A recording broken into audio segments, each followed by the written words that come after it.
Jako akawuwo.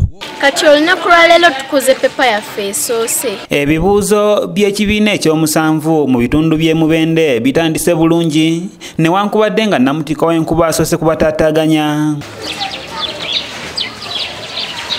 Olwaleero olunaku lwaffe lutuguliddeko ebigezo byaffe ebyakamalirizo neera tusookedde mu mathematics. Abaana bamukoze bulungi bavuddemu nga basiima nti ekigezo kibadde kirungi.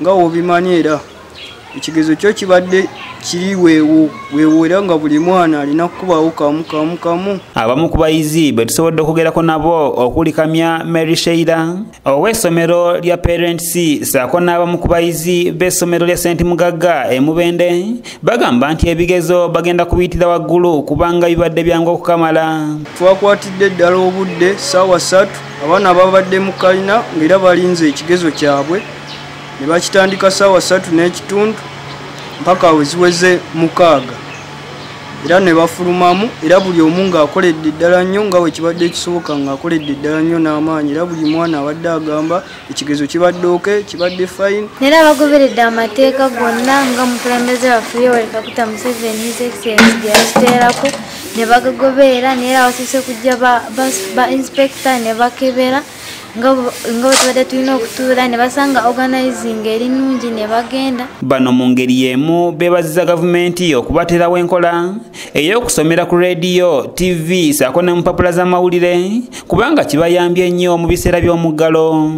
Mbize mbeebaza nnyo abasomesa baffe kubanga ebintu bye batusomesezza bize ne batusomesa ku TV ne bazanyo gavumenti okuteekawo eyo program nabyo bituyambye nnyo kuba kisinza kyegaana kubanga waliwo fractions nasoma ku TV nabyo byazze.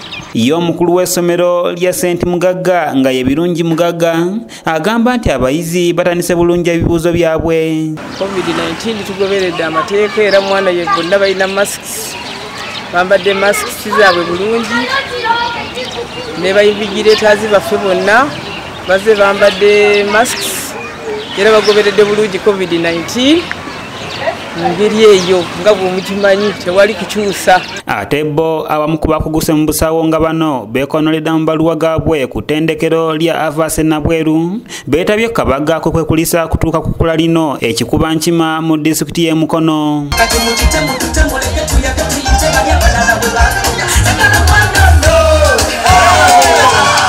Bano bakubiriziddwa nga bakuguse mu kujjanjaba abantu nga bakozesa obutonde nti bafube okukubiriza abantu okukola dduyiro okwekuuma nga balamu tteke. Tulina ekitongole kya National Drug Authority, tulina ekitongole kya Natural Chemotherapeutic Research Institute e Wandegeya, Dr. Grace Nambatya.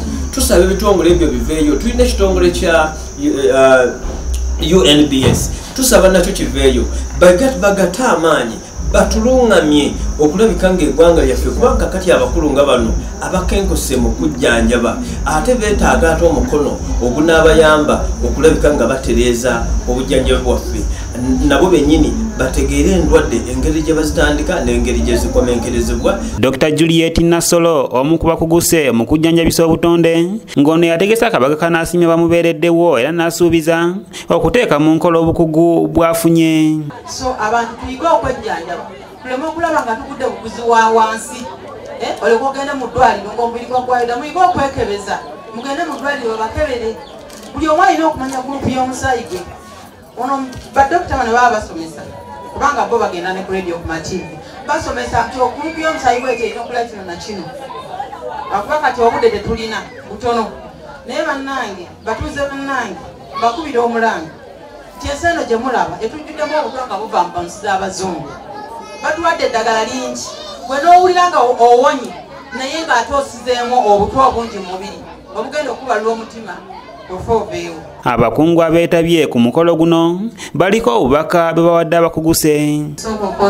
Okuyozaayoza mwenna abatuuse ku kkula lino Mukama yeebale tebatuusaako ate nga mbasabira okugenda mu maaso n'okuba nga twongera okukozesa amazima gonna. Richard Tumusiime yakusakidde eggulire lino ku lwa ABS Television. Tubaddewo ne ba supervisors ne ba invigilators abatuyambyeko mu supervising ne mu kutumonitoringa nga tubadde tukola ebigezo byaffe.